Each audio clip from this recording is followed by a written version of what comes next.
Guerreros SME. Noticias del SME en frecuencia laboral 8 de diciembre 2012. Lourdes Martínez y Martínez Parza conducen Frecuencia Laboral, el espacio donde los trabajadores son la noticia.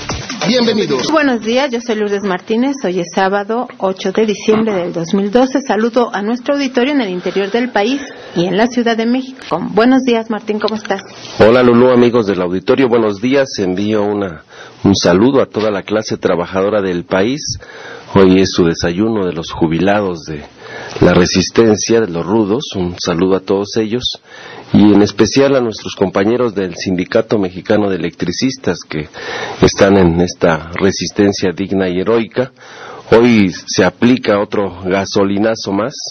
La gasolina magna va a quedar en 10 pesos con 81 centavos, la premium con 11 pesos 37 centavos y el diésel 11 pesos con 17 centavos, y de lo que va del 2009 al 2012 ha tenido un incremento del 36%. Y acabo de estar en Caracas, Venezuela, y resulta que a un gobierno que vienen criticando, los 45 litros de gasolina, por ejemplo, en Venezuela vale 25 centavos de dólar. Iniciamos con Frecuencia Laboral, el espacio donde los trabajadores son la noticia. María Elena Méndez de Iztapalapa pregunta a mí que si los conceptos de constitucionalidad que encontró la Suprema Corte de Justicia en el recurso de revisión que presentó la Secretaría de Gobernación panista puede echar para atrás el fallo que ya había dado el segundo tribunal colegiado, y cuál es la postura del SME ante el recurso presentado por el SAE para no dar el patrón sustituto. Es de Miguel Ángel Salgado de Iztacalco. Bueno, hoy vemos en nuestro país que la Procuración y Administración de Justicia obedece a intereses políticos y económicos. Legalmente, primero el decreto de extinción no hubiera pasado, porque el Ejecutivo está para administrar, no para extinguir organismos públicos descentralizados que están creados por mandato del Congreso, porque se establece en la Constitución como un área estratégica para dar un servicio público. Para pasar algo así, el Congreso debió de haber legislado para poder aprobar la extinción de Luz y Fuerza del Centro. Segundo, el no darle aviso a los trabajadores para echarlos para afuera de sus centros de trabajo con las Fuerzas Armadas y Militares, se justifica el despido injustificado. La materia de trabajo existe. La ley es clara, dice que mientras persista la materia de trabajo se prorroga la relación laboral. Entonces lo han utilizado, la misma ley, los gobernantes y la subordinación de la Corte, pues para sus fines.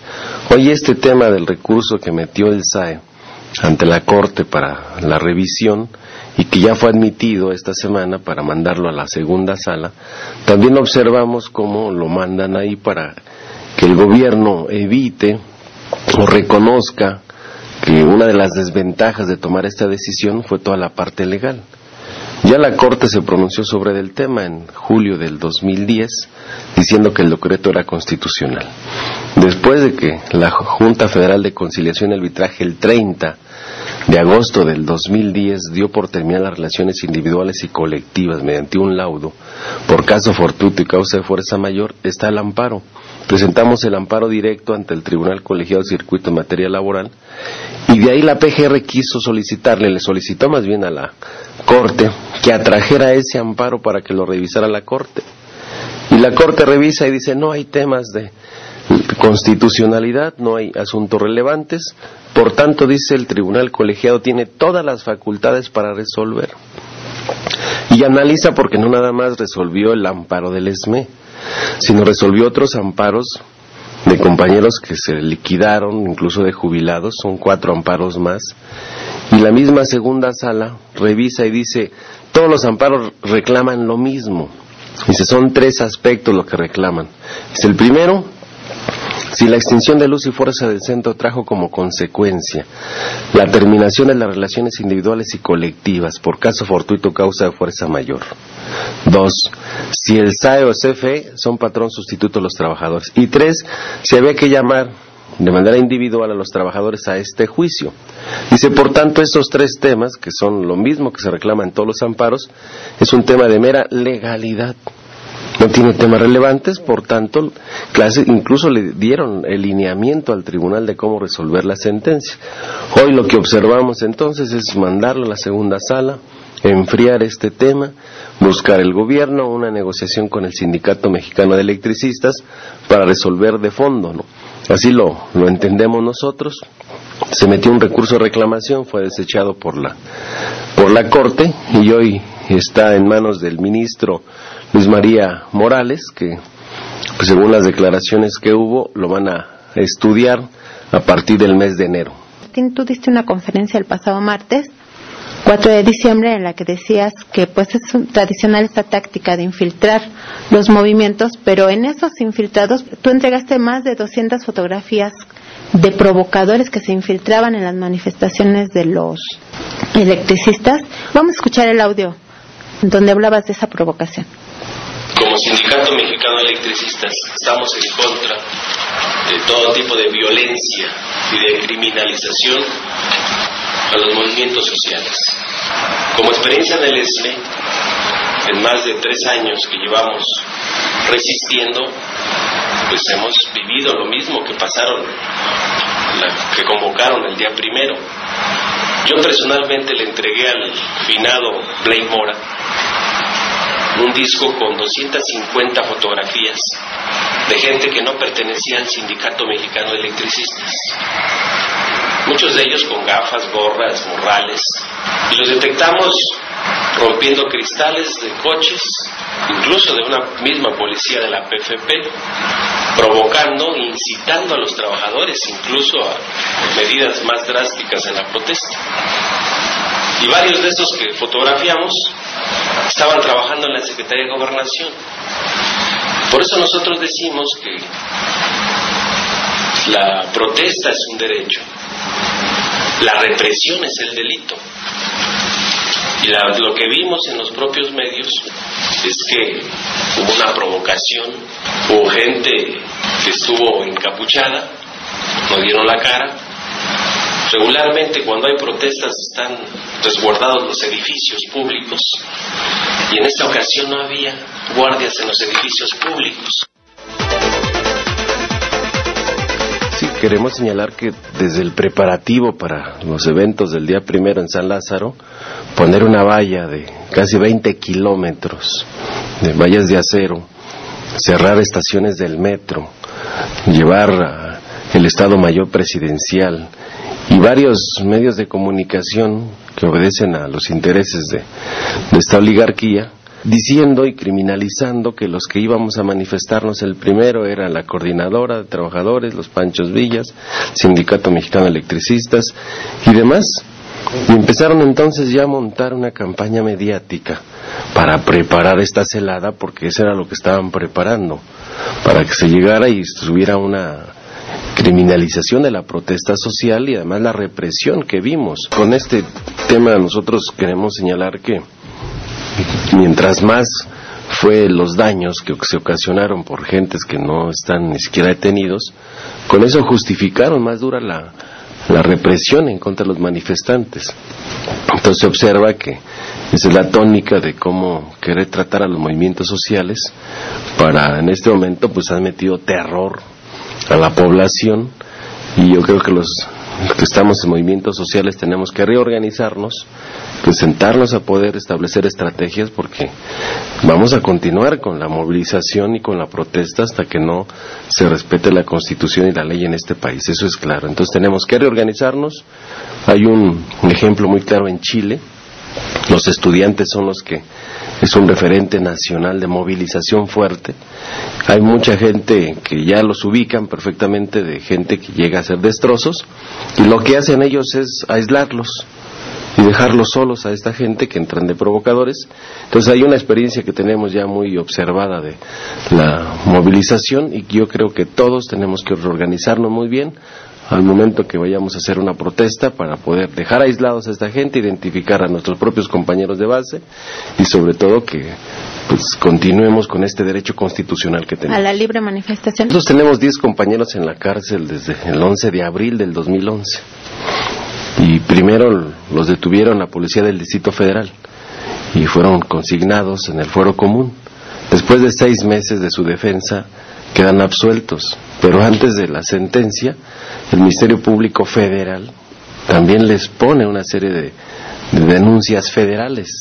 Entonces salen absueltos en el fuero común y hoy estamos llevando su defensa en el fuero federal, y ha habido una serie de problemas ahí desde que quitan al juez, desde que cambian al secretario de acuerdos, desde que suspenden las audiencias, quien los denuncia no se presenta, y entonces observamos que la administración y procuración de justicia en este país obedece a esos intereses. El ESME va a cumplir 98 años, Martín. Sí, son 98 años, que se dice muy rápido, pero es toda una gran historia de un sindicato democrático independiente que se creó el 14 de diciembre de 1914. 2 años después de haberse creado el ESME, se estalla su primera huelga, fue en 1916, con el gobierno de Venustiano Carranza. Estaba nuestro secretario general Ernesto Velasco en esa época, y una de las demandas centrales era que se les pagara a los trabajadores en la moneda corriente, que era oro nacional, que tuvieran condiciones de trabajo, porque había muchos accidentes mortales, no había condiciones de seguridad e higiene, era una empresa eléctrica extranjera, y por esa osadía de esa huelga de 1916, Venustiano Carranza ordenó detener a todo el comité central, encarcelarlos, fueron juzgados en la corte militar y incluso la pena era el fusilamiento. En ese momento hubo estallamientos de más huelgas, los electricistas ganaron la huelga del 16, se les pagó en oro nacional y sobre todo ganaron condiciones de trabajo, pero hubo solidaridad importante, y eso fue el preámbulo con otros sindicatos para que se estableciera en la Constitución el artículo 123 constitucional. Oye, fíjate, yo fui por ahí por julio, agosto, ya no me acuerdo bien la fecha, a recorrer la ruta de Zapata. Adelante de Ameca hay un pueblo que no recuerdo en este momento su nombre, y hay un museo que era su cuartel, donde fue su cuartel hay un museo, y en uno de las paredes narran la historia precisamente de cómo fue que se detuvo a este líder sindical. Se detuvo porque hicieron una huelga general, convocaron a una huelga general que no duró realmente tanto, nada más fue la manifestación y ahí lo detuvieron. Y después cómo se siguieron haciendo movilizaciones para que lo liberaran, y tienen la foto del momento en que lo liberaron. Está interesante el museo. Sí, es muy importante señalarlo porque pues casi ya para un siglo de lucha del ESME observamos que se vuelven a repetir las mismas prácticas de esta lucha de los empresarios, de los capitalistas en contra de la clase trabajadora. Hoy vivimos situaciones similares de querer extinguir a través de la disolución forzada por parte del gobierno, que eso es lo más grave. Antes eran las empresas privadas, hoy es el gobierno, eso es más grave, donde prácticamente el Estado de Derecho se pierde. ¿Qué vamos a hacer? Estamos invitando a todos los trabajadores en la Resistencia, a sus familias, jubilados, a todo el pueblo de México, a celebrar juntos el 98 aniversario del Sindicato Mexicano de Electricistas. Es el próximo 14 de diciembre. Hemos hecho un esfuerzo con los jubilados para rentar la Plaza de Toros México. Es un evento de masas. La idea es que mantengamos la firmeza sobre nuestras demandas, hacer valer la sentencia del Tribunal Colegiado de Distrito en materia laboral, que ya es un asunto juzgado, y lo hemos señalado, día que pasa, día que le va a salir más caro al erario público, porque tienen que restituir todas las prestaciones, todos los derechos de los trabajadores ante esta decisión equivocada de Felipe Calderón.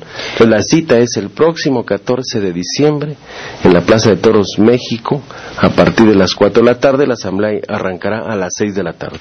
Quisiera comentar lo siguiente, hubo un deceso, Martín, de uno de los miembros de tu comité. Sí, fue un compañero jubilado, Javier Ponce Vargas, que era representante del grupo de jubilados y tío de nuestro compañero tesorero Fernando Muñoz. Estuve allí un momento con la familia. Desde aquí nuestra solidaridad a la familia del compañero Javier Ponce Vargas, que fue un dirigente sindical de muchísimos años, tanto en líneas de transmisión como ya en jubilados. Y a todos los compañeros, invitarlos para el próximo 14 de diciembre a las 6 de la tarde en la Plaza de Toros México para celebrar el 98 aniversario del Sindicato Mexicano de Electricistas. Martín Esparza, Lourdes Martínez, el licenciado Jesús Luna se despiden de ustedes. Muchísimas gracias. Hasta el próximo sábado. guerrerosesme.blogspot.mx